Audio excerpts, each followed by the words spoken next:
நியூஸ்7 தமிழில் express news வழங்குவதற்காக நான் லலிதா மற்றும் நான் மகேஷ். தொடர்ந்து செய்திகளை பார்க்கலாம். முதல்வராக பதவியேற்ற பின்னர் தலைமைச் செயலகத்திற்கு எடப்பாடி பழனிசாமி வருகை. மறைந்த முன்னாள் முதல்வர் ஜெயலலிதாவின் திருவுருவ படத்திற்கு மாலை அணிவித்து மரியாதை. மேலும் 500 மதுக்கடைகளை மூட உத்தரவு உள்ளிட்ட 5 முக்கிய கோப்புகளில் கையெழுத்து. மகளிருக்கு இருசக்கர வாகனம் வாங்க 50% மானியம் அல்லது அதிகபட்சமாக 20,000 ரூபாய் வழங்க முதல்வர் உத்தரவு. மகளிருக்கு இருசக்கர வாகனம் வழங்கும் திட்டத்திற்கு 200 கோடி ரூபாய் ஒதுக்கீடு. டாக்டர் முத்துலட்சுமி ரெட்டி மகப்பேறு நிதி உதவியினை 12,000 ரூபாயிலிருந்து 18,000 ரூபாயாக உயர்த்தி ஆணை. மீனவர்கள் தனி வீட்டு வசதி திட்டத்தை செயல்படுத்த 85 கோடி ரூபாய் ஒதுக்கீடு செய்து உத்தரவு. 10ஆம் வகுப்பு தேர்ச்சி பெறாத இளைஞர்களுக்கு மாதாந்திர உதவித்தொகையை 100 ரூபாயில் இருந்து 200 ரூபாயாக உயர்த்தி உத்தரவு. 10ஆம் வகுப்பு தேர்ச்சி பெற்ற இளைஞர்களுக்கு மாதாந்திர உதவித்தொகையை ரூபாய் 150 300 ரூபாயாக உயர்த்தி முதல்வர் ஆணை. 12ஆம் வகுப்பு தேர்ச்சி பெறாத இளைஞர்களுக்கு மாதாந்திர உதவித்தொகையை 400 ரூபாயாக உயர்த்தி முதல்வர் உத்தரவு. பட்டப்படிப்பு மற்றும் முதுநிலை பட்டப்படிப்பு முடித்தவர்களுக்கு மாதாந்திர உதவித்தொகை ரூபாய் 300 600 ரூபாயாக உயர்வு. குறுகிய காலத்திற்குள் விவசாயிகளுக்கு வறட்சி நிவாரணம் வழங்கப்படும். முதல்வர் எடப்பாடி பழனிசாமி உறுதி. மறைந்த முன்னாள் முதல்வர் ஜெயலலிதா தேர்தல் அறிக்கையில் அறிவித்த திட்டங்கள் அனைத்தும் விரைவில் செயல்படுத்தப்படும் என அறிவிப்பு. தமிழகத்தில் மே 15ஆம் தேதிக்குள் உள்ளாட்சி தேர்தல் நடத்தி முடிக்கப்படும் என்று மாநில தேர்தல் ஆணையம் உறுதி. பழங்குடியினருக்கு உரிய இடஒதுக்கீடு வழங்கவில்லை என சென்னை உயர்நீதிமன்றத்தில் திமுக மனு தாக்கல். தமிழக அரசு உத்தேச தேதியை தெரிவிக்காமல் உடனடியாக சரியான தேதியை அறிவிக்க நீதிபதிகள் உத்தரவு. சென்னை எண்ணூரில் 3 வயது பெண் குழந்தை ருத்திகா கொலை வழக்கில் எதிர்வீட்டு பெண் ரேவதி அதிரடி கைது. குழந்தை அணிந்திருந்த வெள்ளி கொலுசு மற்றும் வெள்ளி அரைஞான் கயிற்றை ரேவதி திருடியது அம்பலம். நகைகளை திருடும் போது ருத்திகா சத்தம் போட்டதால் வாயை துணியால் அடைத்துக் கொன்ற கொடூரம். திருடிய நகைகளை வெறும் 2,500 ரூபாய்க்கு அடகு வைத்து பணம் பெற்றதும் போலீசார் விசாரணையில் அம்பலம். தமிழகத்தில் சிறுமிகளுக்கு எதிரான கொடுமைகள் தொடர்ந்து அரங்கேறி வருவதாக மு.க. ஸ்டாலின் குற்றச்சாட்டு. சென்னை எண்ணூரில் படுகொலை செய்யப்பட்ட சிறுமி ரித்திகாவின் பெற்றோருக்கு மு.க. ஸ்டாலின் நேரில் ஆறுதல். அதிமுக ஆட்சியில் சட்டம் ஒழுங்கு பாதிக்கப்பட்டுள்ளதற்கு இதுவே சிறந்த உதாரணம் என்றும் மு.க. ஸ்டாலின் புகார். சிறுமி பெண்களை பாதுகாக்க அதிமுக அரசால் அறிவிக்கப்பட்ட திட்டங்கள் எதுவும் நிறைவேற்றப்படவில்லை எனவும் வேதனை. தமிழகத்தில் சட்டம் ஒழுங்கு நாளுக்கு நாள் மோசமடைந்து வருவதாக சிபிஐ மாநில செயலாளர் முத்தரசன் குற்றச்சாட்டு. மாநிலத்தில் அடுத்தடுத்து கொலைகள், பாலியல் வன்முறைகள் உட்பட கொடூர சம்பவங்கள் அரங்கேறி வருவதாகவும் புகார். போரூர் சிறுமி ஹாசினி, எர்ணாவூர் குழந்தை கொடூர கொலை உள்ளிட்ட நிகழ்வுகளை சுட்டிக்காட்டி வேதனை. தமிழகத்தில் பதற்றமான சூழ்நிலை ஏற்பட்டுள்ளதாகவும் முத்தரசன் குற்றச்சாட்டு. காவிரியின் குறுக்கே அணை கட்டுவதற்கும் தமிழகத்திற்கு தண்ணீர் தர மறுப்பதற்கும் கர்நாடக அரசுக்கு அதிகாரம் இல்லை. அனைத்து விவசாய சங்கங்களின் ஒருங்கிணைப்பு குழு தலைவர் PR பாண்டியன் ஆவேசம். மேகதாதுவில் அணை கட்ட கர்நாடக அரசு முயற்சி செய்து வருவது கண்டிக்கத்தக்கது எனவும் பேட்டி. திருச்சியில் நாளை நடைபெறும் விவசாய சங்கங்களின் கூட்டத்தில் அடுத்த கட்ட போராட்டம் குறித்து அறிவிப்பு.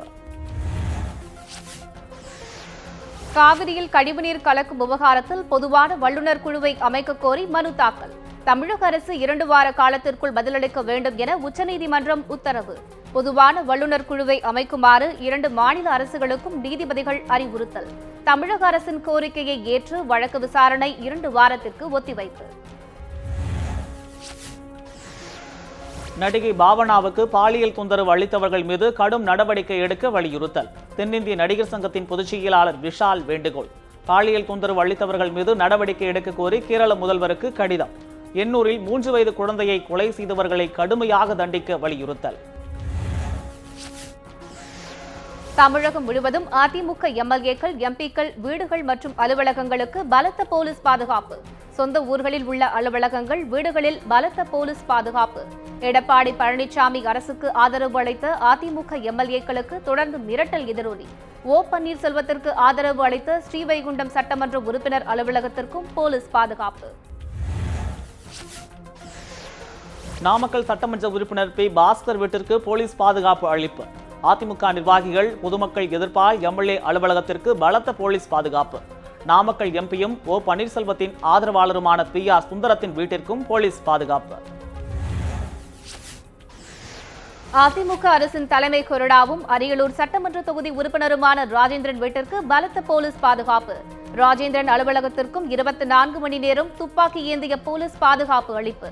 ஜெயங்கொண்டம் அதிமுக எம்எல்ஏ ராம ஜெயலிங்கம் வீட்டிற்கும் பலத்த பாதுகாப்பு. விழுப்புரம் மாவட்டம் கள்ளக்குறிச்சியில் உள்ள அதிமுக சட்டமன்ற உறுப்பினர் அலுவலகத்தின் மீது மாட்டு சாணம் வீச்சு. எம்எல்ஏ பிரபுவுக்கு எதிராக பொதுமக்கள் 300க்கும் மேற்பட்டோர் போராட்டம். முன்னாள் முதலமைச்சர் ஓ பன்னீர்செல்வத்திற்கு ஆதரவு அளிக்க வேண்டும் எனவும் பொதுமக்கள் வலியுறுத்தல். எம்எல்ஏ அலுவலகம் மற்றும் வீட்டிற்கு பலத்த போலீஸ் பாதுகாப்பு அளிப்பு. ஓ பன்னீர்செல்வத்திற்கு ஆதரவு அளித்த மதுரை தெற்கு தொகுதி எம்எல்ஏ சரவணனின் அலுவலகத்தை முற்றுகையிட முயற்சி. 25க்கும் மேற்பட்ட அதிமுகவினரை போலீசார் கைது செய்து விசாரணை. கட்சிக்கும் வி.கே. சசிகலாவிற்கும் சரவணன் துரோகம் இழைத்ததாக கூறி அதிமுகவினர் முழக்கம். சரவணனின் வீடு மற்றும் அலுவலகம் ஆகியவற்றுக்கு பலத்த போலீஸ் பாதுகாப்பு அளிப்பு. சட்டப்பேரவையில் நிகழ்ந்த சம்பவங்களுக்கு எதிர்ப்பு தெரிவிக்கும் வகையில் பொள்ளாச்சியில் திமுகவினர் நூதன போராட்டம். பொள்ளாச்சி எம்எல்ஏவும் துணை சபாநாயகருமான பொள்ளாச்சி ஜெயராமன் போல் பெண் வேடமிட்டு பொள்ளாச்சியில் திமுகவினர் ஊர்வலம். சேலை கட்டி சீர்வரிசையோடு வந்த திமுகவினரை கைது செய்து போலீசார் விசாரணை. ஓ பன்னீர்செல்வம் தலைமையில் கழகம் காக்கும் பயணம் என்ற பெயரில் விரைவில் தமிழகம் முழுவதும் பயணம். ஆவடி தொகுதி எம்எல்ஏ மா பாண்டியராஜன் செய்தியாளர்களிடம் தகவல். இரட்டை இலை சின்னத்தை முடக்கும் செயல்களில் ஓபிஎஸ் அணி ஈடுபடவில்லை எனவும் பேட்டி. முன்னாள் முதலமைச்சர் ஜெயலலிதா வழியில் கட்சியை காக்கும் செயல்களையே மேற்கொள்வதாகவும் பாண்டியராஜன் பேச்சு. காங்கிரஸ் கட்சியில் குழப்பம் விளைவிக்க சிலர் முயற்சிப்பதாக மாநில தலைவர் திருநாவுக்கரசர் குற்றச்சாட்டு. தாம் அதிமுகவுக்கு செல்வதாக கூறும் ஈவிகேஎஸ் இளங்கோவனின் கருத்துக்கு பதில் கூற வேண்டிய அவசியமில்லை என ஆவேசம். திமுக நிலைப்பாட்டை பின்பற்றுமாறு ராகுல் காந்தி கூறியதாக வெளியான செய்தி கண்டிக்கத்தக்கது எனவும் பேட்டி. வீராணம் ஏரியின் நீர்மட்டம் வெகுவாக குறைந்ததால் சென்னைக்கு குடிநீர் விநியோகம் நிறுத்தம். கடலூர் அருகே உள்ள வீராணம் ஏரியில் இருந்து ராட்சத குழாய்கள் மூலம் சென்னைக்கு குடிநீர் சப்ளை. வீராணம் ஏரியில் இருந்து சென்னைக்கு வினாடிக்கு 76 கன அடி நீர் விநியோகம். தமிழகத்தில் பருவமழை பொய்த்ததால் வீராணம் ஏரியின் நீர்மட்டம் வெகுவாக குறைந்தது. வீராணம் ஏரியில் 38 அடிக்கும் கீழாக நீர்மட்டம் குறைந்ததால் குடிநீர் விநியோகம் முழுமையாக நிறுத்தம். நாகை மீனவர்களிடம் நடுக்கடலில் 11 லட்சம் ரூபாய் மதிப்புள்ள வலைகளை இலங்கை மீனவர்கள் பறித்து சென்று அட்டொழியம். வேளாங்கண்ணியில் இருந்து 35 நாட்டிகல் மைல் தொலைவில் தமிழக மீனவர்கள் சுற்றி வளைப்பு. கடலில் விரித்திருந்த 11 லட்சம் ரூபாய் மதிப்புள்ள வலைகளை கொள்ளையடித்து இலங்கை மீனவர்கள் தப்பியோட்டம். கரை திரும்பிய தமிழக மீனவர்கள் மீன்வளத்துறை அதிகாரிகளிடம் புகார் அளிப்பு. மலேசிய சிறையில் வாடும் கணவரை மீட்க நடவடிக்கை எடுக்க கோரி நெல்லை மாவட்ட ஆட்சியரிடம் மனைவி கோரிக்கை மனு. ஏர்வாடியைச் சேர்ந்த வர்கீஸ் வேலை தேடி 6 மாதங்களுக்கு முன்னர் மலேசியாவிற்கு பயணம். வர்கீஸின் விசா காலம் முடிந்ததால் மலேசிய சிறையில் அடைப்பு என தகவல். கணவரை உடனடியாக தாயகம் மீட்டு வர நடவடிக்கை எடுக்க வேண்டும் என மத்திய மாநில அரசுகளுக்கு வலியுறுத்தல். சேலம் மாவட்டம் ஆத்தூர் அருகே ஜல்லிக்கட்டு போட்டியில் காளை முட்டியதில் 12ஆம் வகுப்பு பள்ளி மாணவன் உயிரிழப்பு. கூடமலை கிராமத்தில் போதிய இடவசதி இல்லாததால் ஜல்லிக்கட்டு போட்டி நடத்த மாவட்ட நிர்வாகம் அனுமதி மறுப்பு. கிராமத்தின் நடுவீதியில் அனுமதி இல்லாமல் நடந்த போட்டியை பார்க்க வந்த மாணவர் மணிகண்டன் மாடு முட்டியதில் பரிதாப மரணம். ஜல்லிக்கட்டு விழா குழுவினர் 21 பேர் மீது 5 பிரிவுகளின் கீழ் போலீசார் வழக்கு பதிவு. சென்னை உயர்நீதிமன்ற வளாகத்தில் கடந்த 2009ஆம் ஆண்டு வழக்கறிஞர்கள் தாக்கப்பட்டதன் நினைவு தினம். ஆண்டுதோறும் பிப்ரவரி 19ஆம் தேதியை வழக்கறிஞர்கள் கருப்பு தினமாக கடைபிடிப்பு. உயர்நீதிமன்ற வழக்கறிஞர்கள் சங்கத்தினர் ஒருநாள் நீதிமன்ற புறக்கணிப்பு போராட்டத்தில் ஈடுபட்டனர். சுகாதாரத்தை மேம்படுத்துவது தொடர்பாக 4வது சர்வதேச மனித கழிவு மேலாண்மை மாநாடு. சென்னை கிண்டியில் நடந்த மாநாட்டில் அமெரிக்கா, ஜெர்மனி, நெதர்லாந்து உட்பட பல்வேறு நாடுகளின் பிரதிநிதிகள் பங்கேற்பு. தென்னாப்பிரிக்கா, இந்தியா இடையே மனித கழிவு மேலாண்மை குறித்து புதிய ஒப்பந்தங்கள். கூலிக்கு நெசவு செய்யும் விசைத்தறி உற்பத்தியாளர் சங்கத்தினர் கோவை மாவட்ட ஆட்சியரிடம் மனு. விசைத்தறி உரிமையாளர்கள் ஒப்பந்தப்படி நிர்ணயம் செய்யப்பட்ட கூலியை வழங்காமல் குறைத்து வழங்குவதாக குற்றச்சாட்டு. முத்தரப்பு பேச்சுவார்த்தைக்கு ஏற்பாடு செய்யுமாறு மாவட்ட நிர்வாகத்திற்கு விசைத்தறி உற்பத்தியாளர்கள் கோரிக்கை. விசைத்தறி உரிமையாளர்கள் ஒப்பந்தப்படி கூலியை வழங்க நடவடிக்கை எடுக்கவும் வலியுறுத்தல்.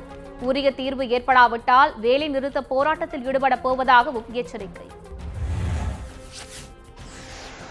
கோவையில் மதம் சார்ந்த நிகழ்ச்சியில் பிரதமர் நரேந்திர மோடி கலந்து கொள்வதற்கு கடும் எதிர்ப்பு. கோவை ஈஷா மையத்தில் ஆதியோகி சிலை திறப்பில் கலந்து கொள்ளக்கூடாது என கண்டனம்.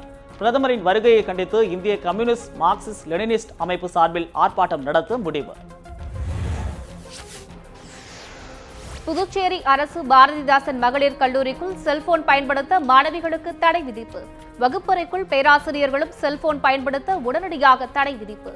கல்லூரியில் வளாக முகாம்கள் நடத்தி மாணவிகளுக்கு வேலைவாய்ப்பு ஏற்படுத்தி தரப்படும் என கல்லூரி முதல்வர் பூங்காவனம் பேட்டி. கரூரில் 10 வயது சிறுமியின் இருதய அறுவை சிகிச்சைக்கு பேஸ்புக் மூலம் 1,80,000 ரூபாய் திரட்டல். அரசு காப்பீட்டுத் திட்டத்தில் ஆபரேஷன் செய்ய முன்வந்த சென்னை தனியார் மருத்துவமனை.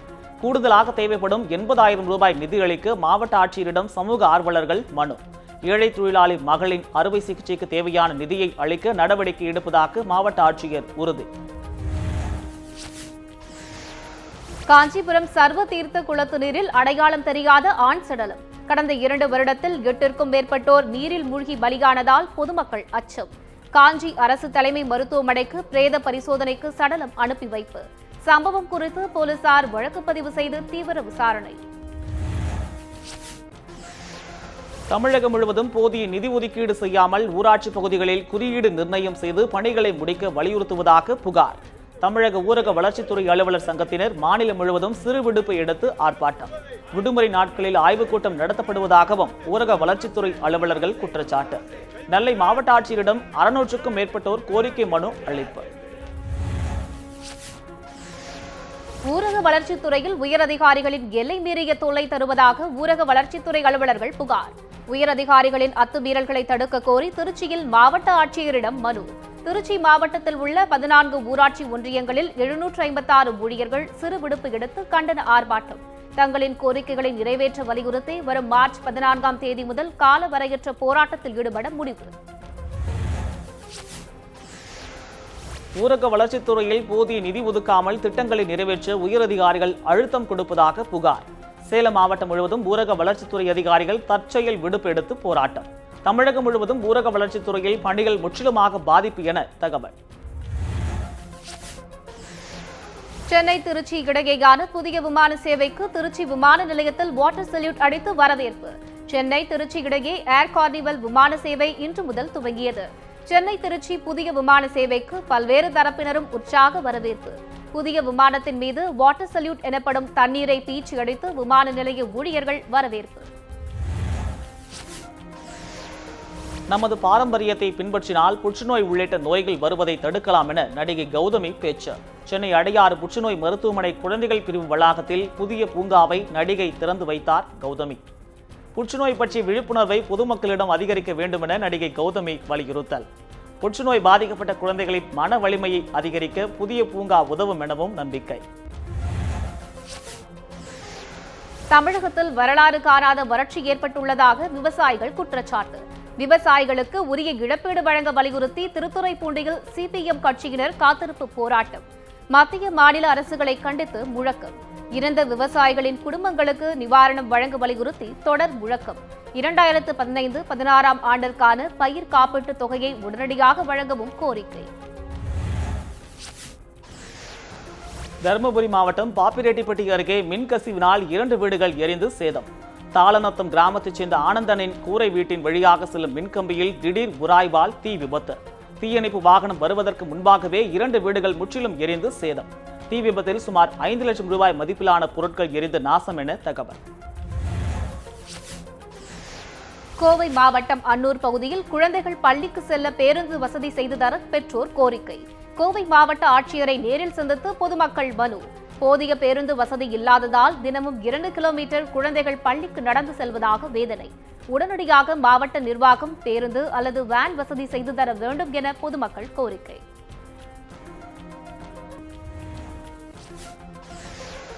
தமிழகத்தில் தற்போது அமைந்துள்ள ஆட்சி காணல் நீர் போன்றது என மேட்டுப்பாளையம் எம்எல்ஏ ஓகே சின்னராஜ் விமர்சனம். தேக்கம்பட்டி பகுதியில் நடைபெறும் கோவில் யானைகளுக்கான புத்துணர்வு முகாமை எம்எல்ஏ சின்னராஜ் பார்வையிட்டார். மனசாட்சிப்படியும் மக்கள் கருத்திற்கு ஏற்பவும் நம்பிக்கை வாக்கெடுப்பில் எடப்பாடி பழனிசாமிக்கு எதிராக வாக்களித்ததாகவும் பேட்டி. சட்டமன்ற கொறடா உத்தரவை மீறியதற்காக தம் மீது நடவடிக்கை எடுத்தாலும் கவலை இல்லை எனவும் பேச்சு. மனைவியை கடத்தியவர் மீது நடவடிக்கை எடுக்காத போலீசாரை கண்டித்து கணவன் போராட்டம். கடலூர் மாவட்ட ஆட்சியர் அலுவலகம் முன்பு தீக்குளிக்க முயன்றதால் பரபரப்பு. கடத்தப்பட்ட மனைவி நதியாவை உடனடியாக மீட்டு தர கணவர் கோரிக்கை. கோவில்பட்டி ஊராட்சி அலுவலகத்தை காலி குடங்களுடன் முற்றுகையிட்ட பொதுமக்கள். கடந்த ஒரு மாதத்திற்கும் மேலாக குடிநீர் வழங்கப்படவில்லை எனவும் பொதுமக்கள் புகார். தாமஸ் நகர் பகுதிக்கு முறையாக குடிநீர் வழங்க வலியுறுத்தி ஊராட்சி ஒன்றிய அலுவலகத்தில் மனு. காலி குடங்களுடன் திருப்பூர் மாவட்ட ஆட்சியர் அலுவலகத்தை முற்றுகையிட்ட பெண்கள். குடிநீர் பற்றாக்குறையை போக்க உடனடியாக நடவடிக்கை எடுக்க கோரிக்கை. மோட்டார் மூலம் முறைகேடாக தண்ணீர் உறிஞ்சுவதை தடுக்கவும் கோரிக்கை. சென்னை மெட்ரோ ரயில் பயணிகளின் வசதிக்காக அலைபேசி செயலி பயன்பாட்டிற்கு கொண்டுவரப்படும் என தகவல். மெட்ரோ ரயிலில் நாள் ஒன்றிற்கு 8000 முதல் 15000 பயணிகள் பயணம். பயணிகள் வசதிக்காக ஆண்ட்ராய்டு செயலி பரிசோதனை முறையில் அறிமுகம். மெட்ரோ ரயில்கள் இயங்கும் நேரம், கட்டணம், அடுத்து வரும் நிலையங்கள் உள்ளிட்டவை குறித்த தகவல்கள் வெளியீடு.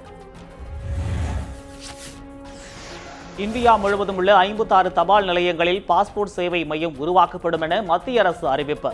மத்திய அரசு அறிவித்த தபால் நிலையங்களில் பாஸ்போர்ட் சேவை மையம் என்ற திட்டம் விரைவில் தொடக்கம். சேலத்தில் பிப்ரவரி இறுதிக்குள் தொடங்கப்படும் என கோவை மண்டல பாஸ்போர்ட் அதிகாரி சசிகுமார் தகவல். அனைத்து மாவட்டங்களிலும் பாஸ்போர்ட் சேவை மையம் தொடங்க விரைவில் நடவடிக்கை எடுக்கப்படும் எனவும் தகவல். கர்நாடகாவில் உயிரிழந்த பெண்ணின் உடலை எடுத்துச் செல்ல மருத்துவமனை நிர்வாகம் ஆம்புலன்ஸ் கொடுக்க மறுப்பு. மகளின் உடலை இருசக்கர வாகனத்தில் வைத்து தந்தை எடுத்துச் சென்ற அதிர்ச்சி சம்பவம். மருத்துவமனை நிர்வாகம் ஆம்புலன்ஸ் தர மறுத்ததால் இருசக்கர வாகனத்திலேயே சடலத்தை கொண்டு சென்ற அவலம். மாட்டு வண்டி போட்டியின் போது மாடு முட்டி இறந்தவரின் மகளுக்கு அரசு வேலை வழங்க வேண்டும். தூத்துக்குடி மாவட்ட ஆட்சியர் அலுவலகம் முன்பு திரண்ட கீழ நாட்டார்குளம் பகுதி மக்கள். தந்தை இறந்ததால் தங்களது குடும்பம் வறுமையில் வாடுவதாக மகள் இருதயமேறி பேட்டி. குடும்ப வறுமையை போக்க இழப்பீடு வழங்க வேண்டும் எனவும் கோரிக்கை. குன்னூர் மலைப்பகுதியில் மாவோயிஸ்ட் தொடர்பான அச்சத்தை போக்கும் வகையில் ராணுவ வீரர்கள் 190 கிலோமீட்டர் நடைபயணம். குன்னூர் வனப்பகுதியில் மாவோயிஸ்ட் நடமாட்டம் உள்ளதாக அச்சம். ராணுவத்தில் சேருவதற்கு அழைப்பு விடுக்கும் விதமாகவும் 190 கிலோமீட்டர் விழிப்புணர்வு நடைபயணம் தொடக்கம். வெலிங்டன் ராணுவ மையத்தில் இருந்து தொடங்கிய பயணத்தில் ஏராளமான வீரர்கள் பங்கேற்பு. உதகை அருகே கடத்தப்பட்ட 9 மாத பெண் குழந்தையை போலீசாரால் பத்திரமாக மீட்பு. ரியாஸ், ராபியா தம்பதியினரின் 9 மாத பெண் குழந்தையை நேற்று முன்தினம் அடையாளம் தெரியாத பெண் கடத்தி சென்றதாக புகார். உதகை மேரிஸ் ஹில் பகுதியில் கடத்தப்பட்ட குழந்தை இருப்பதாக தகவல். குழந்தையை மீட்டு கடத்திய பெண்ணையும் கைது செய்து போலீசார் விசாரணை. 2 ஆண் குழந்தைகள் இருக்கும் நிலையில் பெண் குழந்தைக்கு ஆசைப்பட்டு கடத்தியதாக கைதான பெண் வாக்குமூலம். இத்துடன் எக்ஸ்பிரஸ் நியூஸ் நிறைவடைகிறது. மேலும் பல அண்மை செய்திகளுக்கு தொடர்ந்து இணைந்திருங்கள் நியூஸ் 7 தமிழுடன்.